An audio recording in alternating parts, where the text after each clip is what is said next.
Hello everyone. आज की इस वीडियो में हम बेकमैन रीअरेंजमेंट के बारे में एक्सप्लेन करेंगे। बेकमैन रीअरेंजमेंट एक टाइप का ऐसा रीअरेंजमेंट है जिसमें नाइट्रोजन एटम इलेक्ट्रॉन डेफिशिएंट होता है और जो ग्रुप माइग्रेट होता है वो कार्बन से नाइट्रोजन पर होता है। तो specially this rearrangement involve the migration of group from carbon two electron deficient nitrogen atom specially. इस रिएक्शन में होता क्या है कि इस रिएक्शन में सिंपली जो कन्वर्जन होता है वो कीटोएंजाइम का वो सब्स्टिट्यूटेड इमाइड्स में होता है in the presence of a lot of reagents can be taken, a lot of catalyst can be taken in this reaction. So many types of catalyst can be used in the form of H2SO4, SOCl2, thionyl chloride होता है, sulphur trioxide, pentoxide, phosphorus pentoxide, phosphorus pentachloride और benzoyl sulphonyl chloride भी होता है, C6H5SO2Cl। ये सारे ये catalyst जो है ये इन सारे कैटलिस्ट में से कोई भी एक कैटलिस्ट यूज होता है और ये टोटल ओवरऑल रिएक्शंस जो है हमारा एसिड कैटलाइज्ड होता है। और फाइनली चूँकि इसमें एल्डाएक्साइम दो टाइप का होता है, ऑक्साइम हमारा दो टाइप का हो सकता है, एक एल्डाएक्साइम और एक कीटाएक्साइम। एल्डाएक्साइम वो होता है जो एल्डिहाइड और हाइड्रोजन के बीच में रिएक्शन, हाइड्रोक्सिलेमीन के बीच में रिएक्शन कराने से बनता है, वो एल्डाएक्साइम होता है। कीटाएक्साइम होता है कि जो हाइड्रोक्सिलेमीन और कीटोन के बीच में रिएक्शन कराने पर जो बनता है। तो यहाँ पर स्पेशली कीटाएक्साइम लिया जाता है क्योंकि एल्डाएक्साइम जो है वो रीअरेंज प्रोडक्ट सम वाट रेयर केसेस में देता है, लेकिन वो स्पेशली नाइट्राइल का फॉर्मेशन कर देता है। So Beckmann rearrangement is the acid catalyzed conversion of कीटाएंजाइम to N-substituted imides is known as Beckmann rearrangement. The reaction is catalyzed by acidic reagents such as H2SO4, SOCl2, SO3, P2O5, PCl5 and so on. Or the reaction involves the migration of group from carbon to electron deficient nitrogen. This is the main characteristics of this rearrangement, is that the migration takes place from electron deficient to nitrogen atom, electron deficient nitrogen. But in before videos you have already studies about the such type of rearrangement in which the migration of group takes place electron deficient carbon atom. तो हमने आपको बताया कि rearrangement जो है हमारा वो specially देखा जाए तो स्टेबिलिटी को अटेन करता है और इस स्टेबिलिटी में माइग्रेशन होता है ग्रुप का। ये ग्रुप आपका एल्काइल ग्रुप भी हो सकता है, हाइड्रोजन एटम भी हो सकता है या फिनाइल ग्रुप भी हो सकता है। और ये इसके माइग्रेटरी एप्टीट्यूड पर डिपेंड करता है कि कौन सा ग्रुप स्पेशली सबसे पहले जो है माइग्रेट करेगा। तो मैंने बताया आपको कि हाइड्रोजन की जो माइग्रेटरी एप्टीट्यूड होती है वो मिथाइड से ज़्यादा होती है, सच एज CH3 से, और इसकी जो होती है फिनाइल से ज़्यादा होती है हाइड्रोजन की, और फिनाइल की होती है मिथाइड से, और एंड सो ऑन। इस तरह से एक क्रम होता है और इस क्रम में जो है हम देख सकते हैं कि कौन सा ग्रुप इजली माइग्रेट करेगा और कौन सा ग्रुप इजली माइग्रेट नहीं करेगा।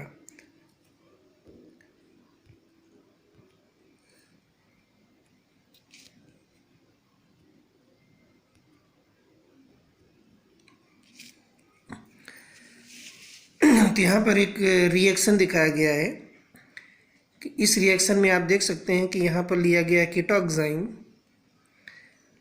कीटोएंजाइम, this is the ketoxime taken from the ketone. यहाँ R डबल बॉन्ड C जब हाइड्रोक्सिलेमीन का रिएक्शन कराते हैं तो कीटाएंजाइम फॉर्मेशन होता है।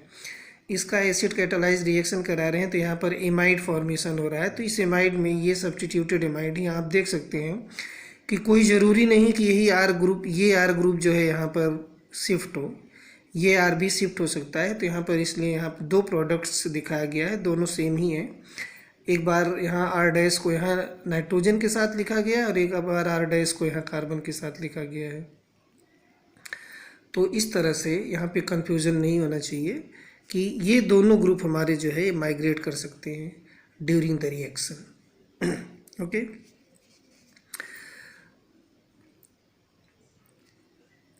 बट जनरली होता क्या है, इन जनरल वे में देखा जाए कि some aldoxime undergoes the rearrangement in the presence of polyphosphoric acid. कुछ एल्डाक्साइम हमारे पॉलीफॉस्फोरिक एसिड के प्रेजेंस में रीअरेंजमेंट देते हैं, but the reaction is not a general one, यानी उनका जो रिएक्शन होता है this is not a general reaction. यहाँ पर आप देख सकते हैं कि वो जनरल रिएक्शन के टर्म्स में नहीं होता, यानी सिंपली जो बेकमैन रीअरेंजमेंट में होगा, अभी हम मैकेनिज्म में आपको दिखाएंगे। तो इसमें होता क्या है, the migration of the group depends not on the migrational aptitude. इसमें ग्रुप का जो माइग्रेशन है वो माइग्रेशनल एप्टीट्यूड पर डिपेंड नहीं करता है। But why this does not depend on this migrational aptitude, this is because this depend upon the orientation of the hydroxyl group. ये किस पर डिपेंड करता है, हाइड्रोक्सिल ग्रुप के ओरिएंटेशन पर। तो ये एक तरह से हम कह सकते हैं कि ये एक बहुत ही यूनिक टाइप का रिएक्शन हो सकता है बेकमैन रीअरेंजमेंट में। ओरिएंटेशन ऑफ OH ग्रुप के अलोंग जो है एल्काइल ग्रुप का जो माइग्रेशन होता है, it is found that the migrating group is always anti, that is trans to. इसी तरह यहाँ पर देखिए क्या होना चाहिए, this is trans to each other. ये हमारा जो है ये ट्रांस होना चाहिए, trans to each other, are dash. Here we have to see the R dash. This is the rearrangement reaction to the hydroxyl group, thus the reaction is stereospecific. और हमारा reaction जो होगा वो क्या होगा, stereospecific reaction होगा। Stereospecific का मतलब होता है कि यहाँ पर आप देख सकते हैं कि जो भी एल्डोक्साइम यहाँ पर लिया गया है, कीटोक्साइम पर, ये this is not aldoxime, this is ketoxime. इस कीटोक्साइम में आप देखिए R1 और OH ये एक दूसरे की क्या है, ट्रांस है, ट्रांस है। तो इसका मतलब जो एक तरह से स्टीरियोकेमिस्ट्री होगी प्रोडक्ट की, ये स्टीरियोकेमिस्ट्री बिल्कुल समव्हाट यूनिक होगी जस्ट रिएक्टेंट, ये इसके रिसेंबलिंग में होगी। यानी जो स्टीरियोकेमिस्ट्री, जो रीअरेंजमेंट इसमें पाया जाएगा वही सेम रीअरेंजमेंट इसमें होना चाहिए। एक तरह से जो मैटर इसका स्टीरियो है वही मैटर इसमें होना चाहिए, तभी हम कह सकेंगे this is the specific. So the reaction is stereo specific because here is you can see that migratory group and OH both are in transposition. Here you and see that in this case this is also in transposition. So the stereochemistry of reactant, and you consider that this is somewhat product, both are same. So the reaction is stereo specific because the migratory group is always anti to the OH, यानी hydroxyl group के हमेशा ये anti होता है, इसीलिए ये reactions जो है हमारा स्टीरियो स्पेसिफिक होता है। तो ये एक तरह का दूसरा कैरेक्टर हो गया बेकमैन रीअरेंजमेंट का। लेकिन स्पेशली जो इसका एप्टीट्यूड है रीअरेंजमेंट करने का वो ये होता है कि हम किसी भी अल्काइल ग्रुप को यहाँ पर माइग्रेट करा सकते हैं और यहाँ ये फॉर्मेशन करा सकते हैं। लेकिन देखना ये होता है कि जब ये पॉलीफॉस्फोरिक एसिड यूज़ करेंगे तो पॉलीफॉस्फोरिक एसिड यूज़ करने के बाद इस तरह का रीअरेंजमेंट इसमें नहीं पाया जाएगा, तब रीअरेंजमेंट ये थोड़ा सा यूनिक हो जाएगा। तब वहाँ पे कंडीशन अप्लाई हो जाएगा कि किस एल्काइल ग्रुप को हम यहाँ से इलेक्ट्रॉन डेफिशिएंट नाइट्रोजन पर माइग्रेट कराएं।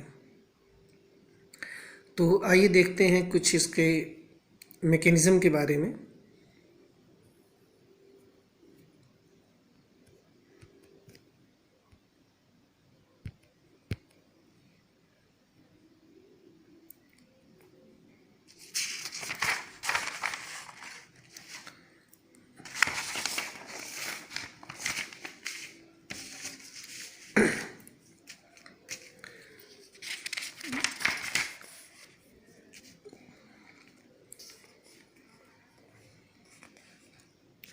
स्पेशली मैकेनिज्म हमारा कई स्टेप फॉलो करता है, लेकिन we have the explain all the reactions in one step, या you can say that continuously. This is not classified 1 2 3 and so on. इसे हमने क्लासिफाइड नहीं किया है, इसे हमने सीधा दिखाया है. तो इस मैकेनिज्म में होता क्या है, स्पेशली इस मैकेनिज्म में सबसे पहले होता है कि जो स्ट्रॉन्ग एसिड होता है वो प्रोटॉन रिलीज करता है, और जब प्रोटॉन रिलीज होता है तो ये हाइड्रोक्सिल ग्रुप इस प्रोटॉन को एक्सेप्ट कर लेता है और यहाँ फॉर्मेशन करता है ऑक्सोनियम आयन का, OH2+ का. इसकी वैलेंसी एक्सेस हो जाती है और यहाँ पे एक जो है एक तरह से करिए तो ऑक्सोनियम आयन का फॉर्मेशन हो जाता है. सिंपली आप यहाँ देख सकते हैं, यहाँ पर हमने स्टार लगाया है. उसका कुछ कैरेक्टरिस्टिक्स है इस रिएक्शन में. अभी हम स्टार के बारे में आगे बताते हैं आपको कि यहाँ पर स्टार क्यों लगाया गया है. फिर फर्दर क्या होता है कि आप देख सकते हैं कि यहाँ जनरल वे में, यानी जैसे ऑक्सीजन डेफिशिएंट हुआ, यहाँ से बॉन्ड ब्रेकअप हुआ और फाइनली H2O यहाँ से क्या होता है, एलिमिनेट हो जाता है. और जैसे एलिमिनेट हुआ यहाँ क्या बन गया, ये पॉजिटिव हो जाता है. Here you see that. यहाँ पर देखिए नाइट्रोजन यहाँ पर क्या हो गया, पॉजिटिव हो गया. अब यानी इलेक्ट्रॉन डेफिशिएंट हो गया. अब कंडीशन ये आता है कि जैसे इलेक्ट्रॉन डेफिशिएंट हुआ तो यहाँ पे देखिए अल्काइल ग्रुप ये यहाँ पे माइग्रेट कर गया. दिस ग्रुप इज माइग्रेटेड, तो जिसे हम 1-2 शिफ्ट कहते हैं, 1-2 shift of methyl group from carbon to nitrogen. और इस तरह से देख सकते हैं कि यहाँ पर फॉर्मेशन हो जाता है कार्बोकेटायन का, सिंपली फॉर्मेशन ऑफ कार्बोकेटायन. और जैसे ही कार्बोकेटायन बना, जो H2O यहाँ से रिलीज हुआ था, पुनः इस कार्बोकेटायन की क्या कर देता है, हाइड्रोलिसिस कर देता है. यानी ये यहाँ पर ऑक्सीजन अटैक करता है और इस तरह से जुड़ जाता है. और फिर यहाँ से देखिए, आप देख सकते हैं डीप्रोटोनेशन होता है, क्योंकि ऑक्सीजन की वैलेंसी एक्सेस होती है. तो जिसके ऊपर पॉजिटिव चार्ज होता है, इस डिफिशियंसी को फुलफिल करने के लिए यहाँ पे बॉन्ड ब्रेकअप कराया गया है. और इस तरह से यहाँ आप देख सकते हैं कि डीप्रोटोनेशन हो जाता है. यहाँ हो गया डीप्रोटोनेशन और फॉर्मेशन हो गया एक तरह से देखा जाए तो अल्कोहल का. और फिर जैसे ही एक अनस्टेबल प्रोडक्ट, यहाँ पे आप देख सकते हैं कि रीअरेंजमेंट दिखाया गया है कि ये लोन पेयर हाइड्रोजन पर गया, ये बॉन्ड इनके बीच में आया, ये बॉन्ड यहाँ पर आया, और इस तरह से ये रीअरेंज हो करके एक तरह से कहा जाए तो इनके बीच में क्या हो रहा है, टार्टोमेराइजेशन.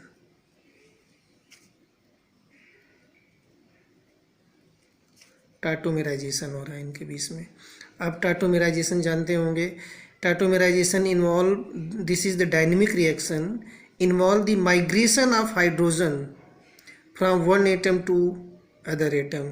तो स्पेशली टार्टोमेराइजेशन में कार्बन एटम इन्वॉल्व होता है, carbon to oxygen, carbon to nitrogen and so on. But this is somewhat looking like tautomerisation, कि यहाँ पर देखिए अगर इस हाइड्रोजन को हटा दिया जाए, यहाँ पर आए तो ये देखिए ये बॉन्ड यहाँ ब्रेक हो जाता है, ये हो जाता है आपका डबल बॉन्ड. जैसे देखिए ये हो गया डबल. फिर आप इस रिएक्शन को इसमें कन्वर्ट करा सकते हैं. यहाँ पर देखिए इस बॉन्ड को यहाँ ला सकते हैं और इस इलेक्ट्रॉन को, बॉन्ड को यहाँ ले जा सकते हैं. तो यहाँ फिर नेगेटिव होगा, ये इससे रिएक्शन करेगा और यही सेम बना लेगा. तो ये हमारा है सब्स्टिट्यूटेड एमाइड, जो कि बेकमैन रीअरेंज का प्रोडक्ट है. This is the product of Beckmann rearrangement. Okay.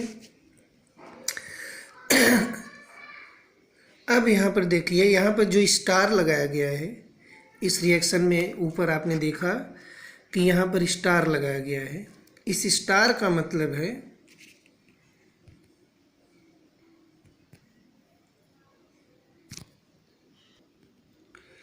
Special.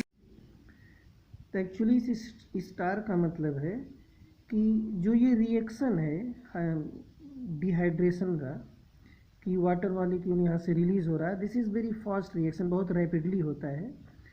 तो इसमें होता क्या है कि एल्काइल ग्रुप का माइग्रेशन और वाटर मॉलिक्यूल का डिहाइड्रेशन, यानी एक तरह से देखा जाए R और N के बीच में बॉन्ड फॉर्मेशन और N और O के बीच में बॉन्ड ब्रेकिंग, ये एक कंसर्टेड रिएक्शन होता है. This is a concerted form. ये जो है एक तरह से एक साथ होता है, लेकिन यहाँ पर ऊपर सेपरेटली दिखाया गया है. So this is doing so to retain the configuration of the molecule.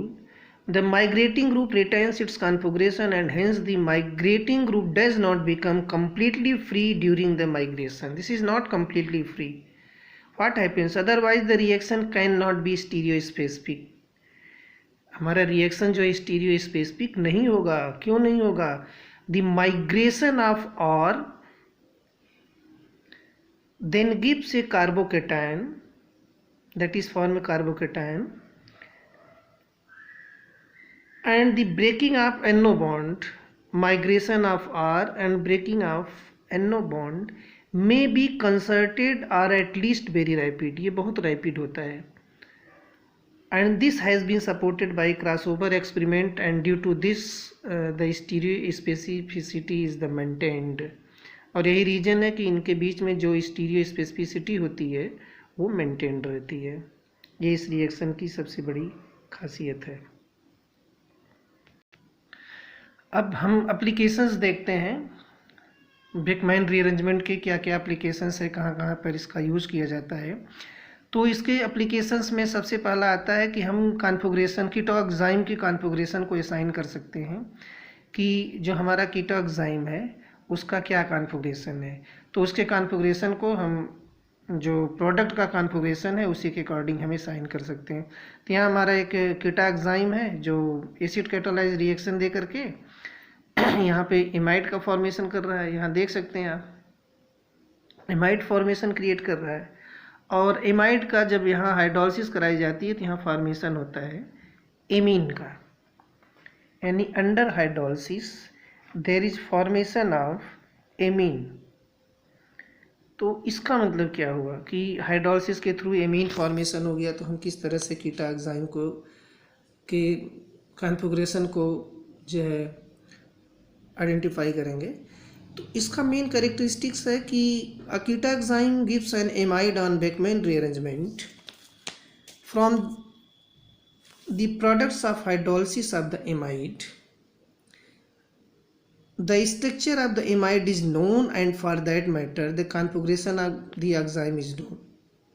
यानी अगर हम जो एंजाइम का अगर हमें स्ट्रक्चर नोन है तो इसका प्रोडक्ट का भी स्ट्रक्चर हमें नोन हो जाना चाहिए. क्योंकि ये रिएक्शंस जो है एक तरह से अभी पिछले रिएक्शंस में हमने दिखाया कि इस रिएक्शन को अगर हाइड्रोलाइज करा दिया जाए एमाइड का और एमीन कन्वर्जन हो जाता है तो इसका मतलब ये जो है इसका कॉन्फ़िगरेशन असाइन कर सकते हैं कि ये सिस फॉर्म में है या फिर ट्रांस फॉर्म में है, सिन है या फिर एंटी है.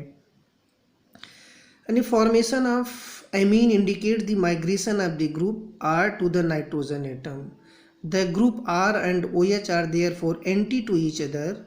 The structure of the enzyme is trans. Here you see that यानी जो एंजाइम का कॉन्फ़िगरेशन हम वहाँ डिटरमाइन करते हैं. अगर ये देखा जाता है कि ये हाइड्रोक्सिल ग्रुप और एल्काइल ग्रुप दोनों एक दूसरे के अपोजिटली अटैच्ड हैं तो ये जो है ट्रांस कॉन्फ़िगरेशन देता है. लेकिन अगर यही जो है एक दूसरे के R1 एंड R, इसको ऐसे भी लिखा जा सकता है. तो यहाँ आप देख सकते हैं this is the same side of C double bond. यानी दोनों एक सेम साइड में है. और जब ये दोनों सेम साइड में है तो ये आपका क्या हो सकता है, this is trans that is anti, this is cis that is syn. Syn, this is not cis, this is syn configuration. Because in enzyme especially there is sin and anti configuration takes place. Cis and trans configuration takes place in C double bond C especially, but in this case this is sin and anti configuration. Sin means same and anti means opposite. What is the same and opposite? This is the attachment of hydroxyl group and the alkyl group. So दूसरा इसका application होता है synthesis of isoquinoline. कि इस Beckmann rearrangement को हम use कर सकते हैं आइसोक्विनोलिन के सिंथेसिस में. तीसरा इसका इम्पोर्टेंट यूज़ होता है सिंथेसिस ऑफ लैक्टम. यहाँ एक चीज़ आता है लैक्टम। तो आप दो वर्ड सुने होंगे, लैक्टम और लैक्टोन्स, लैक्टम एंड लैक्टोन्स। तो लैक्टम क्या होता है? तो लैक्टम होता है कि साइक्लिक एमाइड को लैक्टम कहते हैं, cyclic amide is called lactam, लेकिन साइक्लिक एस्टर इज कॉल्ड लैक्टोन्स, उसको लैक्टोन्स कहा जाता है। जैसे एक तरह से हमें लैक्टम और लैक्टोन्स को आइडेंटिफाई करना, तो हम ऐसे कह सकते हैं कि सी डबल बॉन्ड ओ, जैसे यहाँ पर ये ऐसे जुड़ गया, और इसी के लिखा जाए C double bond O NH, यहाँ पर ये ऐसे जुड़ गया। अब आप यहाँ देख सकते हैं ये साइक्लिक एस्टर है, साइक्लिक एस्टर है, ये हो गया आपका लैक्टोन्स। और यहाँ देख सकते हैं ये cyclic CONH2, this is CONH2, CONH2 amide group होता है, तो यहाँ पे H हट करके यहाँ पे ये बाइंडिंग हो गई है, तो ये है आपका साइक्लिक एमाइड, इसे कहते हैं लैक्टम, लैक्टम एंड लैक्टोन्स। तो इसका नॉमेनक्लेचर थोड़ा सा डिफरेंट होता है अदर नॉमेनक्लेचर से, जो आपने general nomenclature of organic molecules पढ़ा होगा। तो इस नॉमेनक्लेचर में होता क्या है कि यहाँ पे जो कार्बन एटम अटैच्ड होता है, यहाँ पे हम नंबरिंग शुरू करते हैं किधर से, इस ऑक्सीजन की तरफ से, यानी यहाँ इधर से शुरू करते हैं, यानी यहाँ हम नाइट्रोजन से शुरू करते हैं। जैसे नाइट्रोजन जो ये हेट्रो एटम है, यहाँ से शुरू करते हैं, इसको अल्फा, इसको अल्फा, इसको बीटा, इसको बीटा, इसको गामा, इसको गामा। अगर मान लीजिए और कार्बन इसमें जुड़े हो रिंग में, तो हम क्रमशः उनको देते हैं alpha, beta, gamma, delta, epsilon, theta, phi and so on. इस तरह से हम उस कार्बन की नंबरिंग कर देते हैं।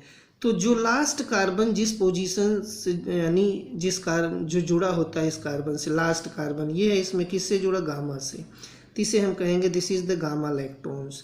इसमें भी क्या है, this is the gamma lactam. तो उसी तरह से अगर मान लीजिए लास्ट कार्बन यहाँ एप्सिलॉन होता, तो ये हो जाता एप्सिलॉन लैक्टम, और यहाँ जो है इस तरह से। और उसी तरह से रिंग साइज़ भी डिटरमाइन की जाती है कि रिंग साइज़ हमारी 1 2 3 की है, 4 की है, 5 की है, 6 की है। तो जैसे 1 2 की 3 से शुरू होती है, 3 होती है तो टर होता है, 4 होता है तो ब्यूटायर होता है, 5 होता है तो वैलिरो होता है, 6 होता है तो कैप्रो होता है, 7 होता है तो कैप्रो होता है, 8 यानी 9 होता है तो कैप्रिक होता है, एंड सो ऑन।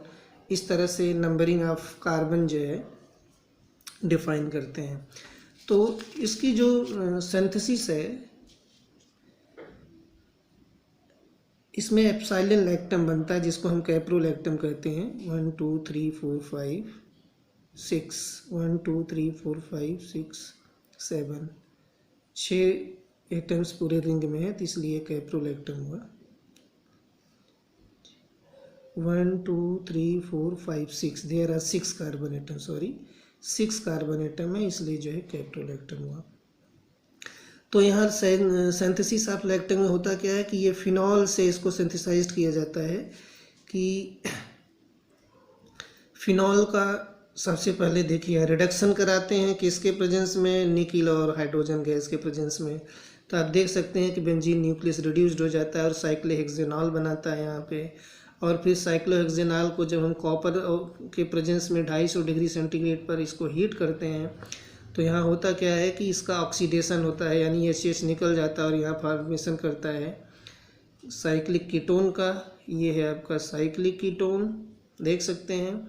और फिर साइक्लिक कीटोन सेम ये है हाइड्रोक्सिलेमीन। हाइड्रोक्सिलेमीन को जैसे ही साइक्लिक कीटोन से रिएक्शन कराएंगे, तो ये दोनों हाइड्रोजन यहाँ से ऑक्सीजन को लेकर निकल जाता है और NOH ग्रुप यहाँ जुड़ जाता है, NOH, और इस तरह से ये बन जाता है साइक्लोहेक्सेनोन ऑक्साइम।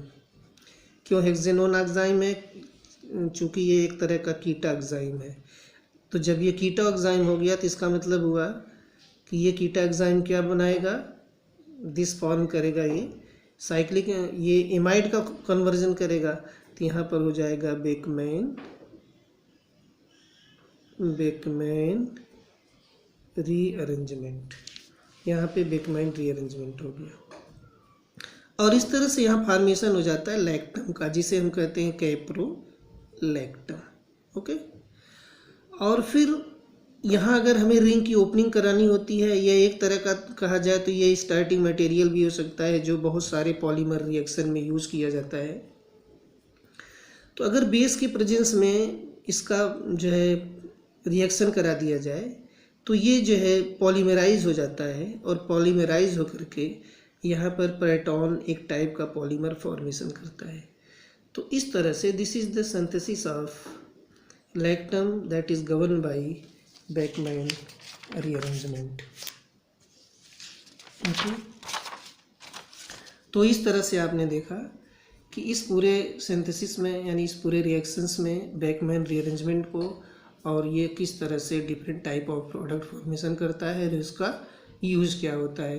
तो अगला सिंथेसिस जो है हमारा वो है, तो अगला सिंथेसिस है हमारा आइसोसाइनेट का, और ये आइसोसाइनेट एक तरह से फॉर्मेशन कराया जाता है एजाइड से, तो इसलिए इसे हम एजाइड रीअरेंजमेंट भी कर सकते हैं। और इस एजाइड रीअरेंजमेंट यहाँ देखिए this is not azide rearrangement, this is the Curtius rearrangement. और इस कर्टियस रीअरेंजमेंट में होता क्या है कि Curtius rearrangement involve the decomposition of acyl azide in an inert solvent. Inert solvent जैसे क्लोरोफॉर्म या फिर आपका बेंजीन, ये सब इनर्ट सॉल्वेंट है etcetera, by gentle heat to isocyanate, यानी हम उसका जेंटिल हीटिंग करते हैं यहाँ पे, और यहाँ C6H6 के प्रेजेंस में, तो यहाँ फॉर्मेशन होता है आइसोसाइनेट का। This is the main feature of the Curtius rearrangement. But if the reaction is carried out in alcoholic or aqueous medium, the isocyanate further reacts to form urethane, amine or substituted urea। लेकिन अगर reactions को further reaction कराया जाए, और किसके presence में कराया जाए, अल्कोहल के प्रेजेंस में, वाटर के प्रेजेंस में, या फिर एमीन के प्रेजेंस में, तो आप यहाँ देख सकते हैं कि अल्कोहल के प्रेजेंस में यूरिथेन बनेगा, वाटर के प्रेजेंस में एमीन बनेगा, और एमीन के प्रेजेंस में यहाँ सब्स्टिट्यूटेड यूरिया का फॉर्मेशन होता है, लाइक दिस। तो ये था कर्टियस रीअरेंजमेंट।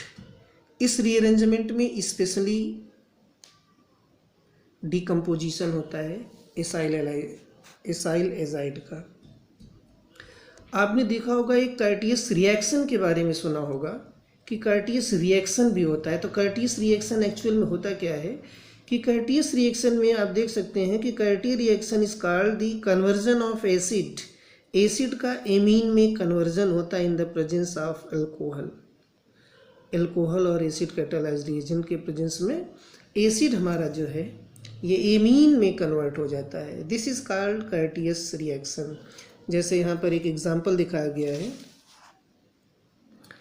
यहाँ पर एक एग्जांपल आप देख सकते हैं कि यहाँ पर एक एसिड है, this is alkanoic acid, because here are is not confirm, this is 2, 3, 4 और 5। Alkanoic one type of carboxylic acid है, दिस इज नॉट एल्केनोइक भी कर सकते हैं। कार्बोक्सिलिक एल्कोहल के प्रेजेंस में रिएक्शन कराते हैं, तो आपको पता होगा जब एल्कोहल और एसिड आपस में रिएक्शन करते हैं तो यहाँ पर एस्टिफिकेशन होता है H2O के प्रेजेंस में, और यहाँ फॉर्मेशन होता है एस्टर, यहाँ एस्टर का फॉर्मेशन होता है। ओके, लेकिन ये जनरल एस्टिफिकेशन। लेकिन अगर यहीं पर हाइड्रोक्लोरिक गैस ले लिया जाए अगर इन प्लेस ऑफ H2SO4 या यानी H2O, तो वो रिएक्शन जो है फिशर स्पीरियर एस्टिफिकेशन कहा जाता है। तो यहाँ पर ये ester once again react with the hydrazine NH2NH2, hydrazine से इसका रिएक्शन होता है in the presence of nitrous acid, और यहाँ पे फॉर्मेशन होता है एजाइड का। यही एजाइड जो कर्टियस रीअरेंजमेंट का मेन स्टार्टिंग मटेरियल है। और फिर इनके बीच में क्या होता है कि यहाँ देखिए न्यूट्रल सॉल्वेंट और जेंटल हीटिंग के प्रेजेंस में ये आपका कन्वर्ट हो जाता है किसमें, एमीन में, और एमीन का फिर नाइट्रस एसिड के साथ रिएक्शन कराते हैं तो यहाँ क्या बनता है, अल्कोहल बन गया, सिंपल अल्कोहल, और इसका ऑक्सीडेशन करा देते हैं तो एसिड का फॉर्मेशन हो जाता है। तो simply Curtius rearrangement involve the conversion of acyl halide into isocyanate. ये है आपका acyl azide, not halide, sorry, acyl azide into isocyanate. But Curtius reaction involve the conversion of acid into amine. This is the main difference between Curtius rearrangement and Curtius reaction. Now what happened in the mechanism of Curtius rearrangement? The mechanism of Curtius rearrangement is very similar to the Hofmann rearrangement. अगर आपने Hofmann rearrangement के बारे में सुना होगा या जानते होंगे तो उसका मैकेनिज्म और Curtius rearrangement का जो मैकेनिज्म है वो नियर अबाउट इक्विवेलेंट है टू आइसोसाइनेट। और इसमें होता क्या है कि रीअरेंजमेंट होता है कहाँ पर? The electron deficient nitrogen which is form in the reaction and elimination of nitrogen after heating. और फिर एलिमिनेशन हो जाता है जिसके कारण नाइट्रोजन गैस एलिमिनेट होता है जब हम इसे हीट करते हैं। तो यहाँ पर देखिए एक रिजोनेंस स्ट्रक्चर बनाया गया है एसाइल एजाइड का। ये है स्ट्रक्चर एसाइल एजाइड का, सिंपल स्ट्रक्चर, ओरिजिनेटिंग स्ट्रक्चर। तो यहाँ पर N डबल बॉन्ड N, ये निगेटिव दिखाया गया है। बैलेंसी नाइट्रोजन की 3 होती तो इसका 3, लेकिन इसका यहाँ 4 है तो इसलिए यहाँ पर इसके ऊपर क्या लिखा गया? पॉजिटिवली चार्ज लगा दिया गया है। ओके, और इस पॉजिटिवली चार्ज के नाते नाइट्रोजन डेफिशिएंट होता है। तो फिर हम फर्दर क्या लिख सकते हैं कि यहाँ पर ये देख सकते हैं कि इस रीअरेंजमेंट में यहाँ पर देखिए हुआ क्या कि इसे यहाँ आप लाइए इस बॉन्ड को और इसे आप यहाँ ले जाइए तो आपको क्या मिलेगा? इस तरह से ये रीअरेंजमेंट यहाँ पर रिजोनेंस हो जाएगा और ये नाइट्रोजन यहाँ पे निगेटिवली चार्ज शो करेगा और ये पॉजिटिवली मेंटेन किए रहेगा। फिर होता क्या है कि जेंटल हीटिंग करते हैं ये न्यूट्रल सॉल्वेंट के प्रेजेंस में। तो यहाँ पर देखिए नाइट्रोजन ये जो है अपना बॉन्ड ब्रेकिंग करता है, डेफिशिएंसी कंप्लीट करता है और यहाँ से एलिमिनेट हो जाता है। और इस तरह से यहाँ पे फॉर्मेशन करता है किस चीज़ का? नाइट्रीन फॉर्मेशन हो जाता है। नाइट्रीन क्या होता है? इसे इमिडोजेन भी कहते हैं। यह एक टाइप का इंटरमीडिएट होता है। आपको पता होगा कि कोई भी ऑर्गेनिक रिएक्शन जो परफॉर्म होगा तो बहुत सारे रिएक्शंस में इंटरमीडिएट बनते हैं, बहुत सारे रिएक्शंस में ट्रांजिशन स्टेट बनते हैं। बिना इन 2 स्टेजेस के बने जो है हमारा रिएक्शन कंप्लीट नहीं होता। तो स्पेशली जो इंटरमीडिएट फॉर्मेशन होता है different type of organic reactions में, तो वो हमारे मेन इंटरमीडिएट होते हैं जैसे carbocation, carbon anion, carbon free radical, carbene, नाइट्रीन, benzene. These all are the important intermediate which is formed during the reaction. तो उसी तरह से नाइट्रीन एक हमारा इंटरमीडिएट है। नाइट्रीन क्या होता है कि when nitrogen containing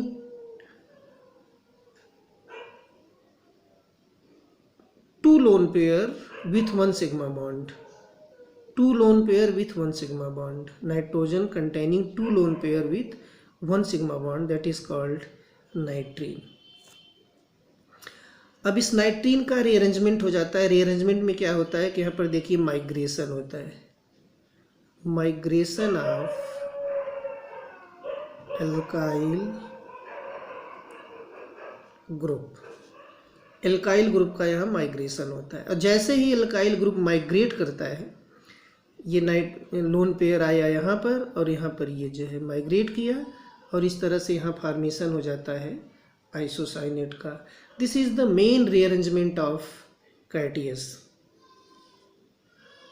Okay. The reaction is general one and can be applied to aliphatic, aromatic, heterocyclic and unsaturated acids. These acids may be contain different functional groups such as remain unaffected. यानी बहुत सारे ऐसे reactions होते हैं जिसके लिए इस rearrangement को अप्लाई किया जा सकता है कि अगर हम देखें कि जो आइसोसाइनेट हमारा फॉर्मेट हो रहा है, अगर हम डिफरेंट रिएजेंट अगर अप्लाई कर दें तो ये आइसोसाइनेट हमारा different type variety of product दे सकता है। तो यहाँ देखिए अल्कोहल के साथ क्या, यानी यह अल्कोहल में एल्काक्साइड ग्रुप होता है, माइनस होता है, ये प्लस होता है। तो यहाँ पर देखिए अटैक किया, यहाँ आया तो H यहाँ जुड़ जाता है और OR यहाँ जुड़ जाता है। इस तरह से यूरिथेन बनाता है। वाटर लेते हैं सेम, तो OH यहाँ जुड़ता है, H यहाँ जुड़ जाता है, तो क्या बन जाता है, एसिड बन जाता है। और एसिड में पुनः जब हम रीअरेंजमेंट करते हैं, ये आया यहाँ पर, ये बॉन्ड यहाँ टूटा, तो क्या बना, एमीन फॉर्मेशन हो जाता है, लाइक दिस। अब देखते हैं कि एप्लीकेशन ऑफ कर्टियस रीअरेंजमेंट, तो इसका भी जैसे बेकमैन रीअरेंजमेंट का डिफरेंट टाइप ऑफ एप्लीकेशंस था, तो उसी तरह से कर्टियस रीअरेंजमेंट का भी बहुत सारे एप्लीकेशंस हैं। और इस एप्लीकेशंस में कुछ इंपॉर्टेंट एप्लीकेशंस हम आपको बता रहे हैं, जैसे प्रिपरेशन ऑफ एमीन, यानी all types of amine can be prepared through this method, primary, secondary या टर्शियरी। दूसरा होता है सबसे इम्पॉर्टेंट जो होता है कि formation of alpha amino acid, यानी इस रीअरेंजमेंट के थ्रू अल्फा अमीनो एसिड का फॉर्मेशन किया जा सकता है। तो जैसे हमने आप देखें कि यहाँ पर हमने एक रिएक्शंस दिखाया है कि जिसमें साइनोएस्टिक एस्टर का रिएक्शन कराया जाता है सोडियम एथॉक्साइड से और हैलाइड के प्रेजेंस में, एल्काइल हैलाइड। तो यहाँ पर R यानी ये हाइड्रोजन एटम इस एल्काइल ग्रुप के द्वारा जो है रिप्लेस हो जाता है, और यानी HS निकल जाता है और यहाँ बन जाता है आपका साइनो एस्टर। और फिर इसका जब H2NNH2 और HNO2 के साथ रिएक्शन कराते हैं तो आपको पता होना चाहिए कि ये जो एस्टरिक ग्रुप है हमारा, ये कन्वर्ट हो जाता है CON3 में। ये आप ध्यान दीजिएगा, कहीं भी एस्टरिक ग्रुप आए COR और वहाँ पे रिएजेंट आपका यूज़ किया गया H2NNH2 और HNO2, तो आप वहाँ जान जाइए तुरंत कि वहाँ पर क्या फॉर्मेशन होगा, CON3 का फॉर्मेशन होगा, एसाइल एजाइड का फॉर्मेशन होगा। एक चीज़ तो ये क्लियर हो गया, कुछ चीज़ें आपको बेसिक पहले से ही जाननी होंगी। और जैसे ही अब यहाँ देख सकते हैं कि इस एसाइल एजाइड को आप फर्दर रिएक्शन करा सकते हैं और एमीन में, इसे एमाइड में कन्वर्ट कर सकते हैं, और आइसोसाइनेट में, और आइसोसाइनेट जो है एमीन में कन्वर्ट हो सकता है, आप दिखा सकते हैं। लेकिन इनिशियली क्या किया गया कि यहाँ पर एल्कोहल के साथ रिएक्शन कराया गया है और पुनः जो है यहाँ देखिए एक अनसब्स्टिट्यूटेड एस्टर का फॉर्मेशन हुआ, और जो HCl के प्रेजेंस में यहाँ पे अल्फ़ा अमीनो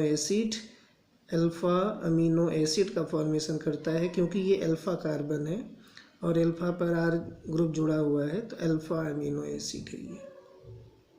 और आपको पता होगा कि अल्फ़ा अमीनो एसिड जो है ये ज्यूटेरान फॉर्मेशन करता है, क्योंकि ये जो है दोनों ग्रुप्स, बेसिक और SD ग्रुप्स, दोनों ग्रुप्स एक साथ जुड़े हुए होते हैं, और जब पोलराइजेशन होता है तो ये प्लस हो जाता है और ये माइनस हो जाता है। डिफरेंट टाइप ऑफ ये फंक्शन देता है अल्फ़ा अमीनो एसिड। अगला मेन सिंथेसिस है कि प्रिपरेशन ऑफ एल्डिहाइड, इससे हम एल्डिहाइड का भी फॉर्मेशन कर सकते हैं, एल्डिहाइड का भी फॉर्मेशन करा सकते हैं। और इसका जो सबसे इम्पॉर्टेंट यूज़ है वो है stepping down the acid series. ये बहुत ही इंपॉर्टेंट रिएक्शन है कर्टियस रीअरेंजमेंट का, कि ये एसिड सीरीज को स्टेपिंग डाउन कर देता है, यानी उसके चेन को कट कर देता है। इसके पहले आपने एक रिएक्शन पढ़ा होगा और नॉट स्टर्ड सिंथेसिस रीअरेंजमेंट पढ़ा होगा, जिसमें आपने देखा होगा ये क्या होता है, स्टेपिंग अप, यानी चेन लेंथनिंग करता है, और ये क्या करता है, चेन शॉर्टनिंग करता है। तो ये बहुत ही इम्पॉर्टेंट रिएक्शन है। और इसमें आप देख सकते हैं कि स्टेपिंग डाउन में क्या होता है कि यहाँ पर देखिए एक एसिड लिया गया है और फिर वही अल्कोहल के प्रेजेंस में रिएक्शन होता है, यहाँ एस्टर बनता है, और एस्टर का जैसे ही हाइड्रोजन और HNO2 के साथ रिएक्शन कराएं, हमने बताया यहाँ एस्टर है तो क्या बन जाएगा, एसाइल एजाइड का फॉर्मेशन होगा। तो यहाँ पर देख सकते हैं आप कि एसाइल एजाइड का फॉर्मेशन हुआ है, एसाइल एजाइड बना, और एसाइल एजाइड न्यूट्रल सॉल्वेंट और H2O के प्रेजेंस में देखिए एमीन का फॉर्मेशन करेगा। स्पेशली तो ये आइसोसाइनेट बनाएगा, लेकिन यहाँ जब हाइड्रोलिसिस होगी तो ये एमीन का फॉर्मेशन करता है।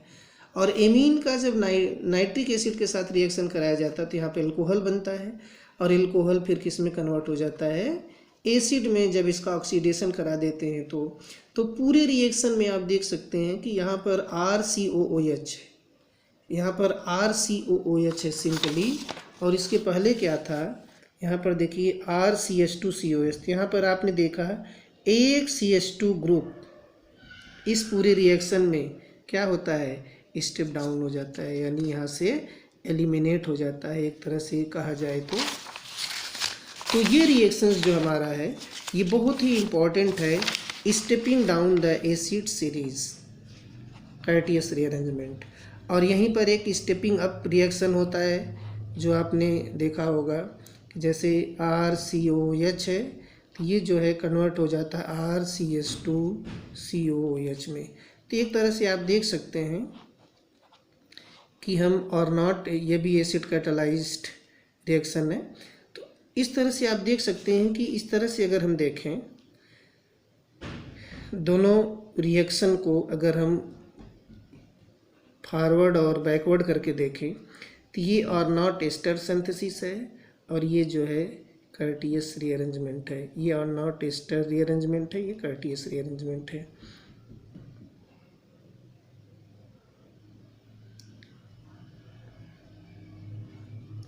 और नॉट एस्टर रीअरेंजमेंट में क्या होता है कि एक मेथिलीन ग्रुप ये कार्बोक्सिलिक और एल्काइल ग्रुप के बीच में जुड़ जाता है। यहाँ पर आप देखिए, यहाँ पर ये किया करके जुड़ गया है। और इस केस में क्या होता है, कर्टियस रीअरेंजमेंट में क्या होता है कि एक CH2 ग्रुप यहाँ से एलिमिनेट होता है, तो एक में जुड़ता है एक में एलिमिनेट होता है। तो इस तरह से अगर आप ध्यान में रखें तो आप दोनों रीअरेंजमेंट को एक साथ लेकर के चलें तो बहुत ईजिली जो है आप इसको आइडेंटिफाई कर सकते हैं और इसे वेरी इजीली एक्सप्लेन कर सकते हैं। That's all. Thank you.